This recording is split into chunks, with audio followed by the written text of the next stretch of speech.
के तो चलिए हम झाड़ो तक तभी बीज बनवा देते तोहरो तबीज बनी हो ई तो हंसत हो तो बुझाता भट्ठा में आग लगत था हो गेल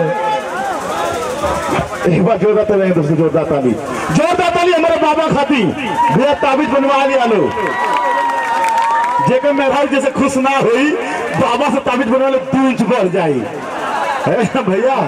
और एक बाबा हमारे भैया का दूज बढ़वा देता गंगा भैया का छोटा।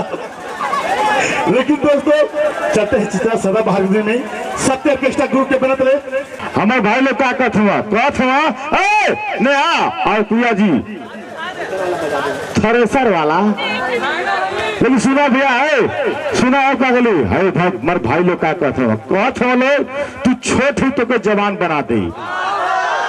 हमारे भाई लोग कहत हुआ कि तू छोट ही तो के जवान बना दे और तो छुटकी लीची के बड़का आम बना दे।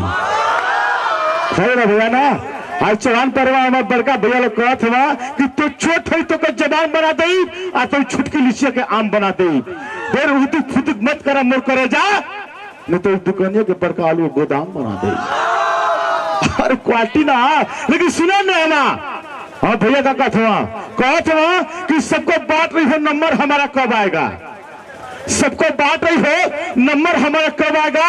जिस दिन हमारे भाइयों से प्यार कर लेगी पागल डिसीजन 9 महीने के बाद आएगा। क्या बात है। जिंदाबाद जिंदाबाद चौहान परिवार जिंदाबाद चौहान समाज जिंदाबाद।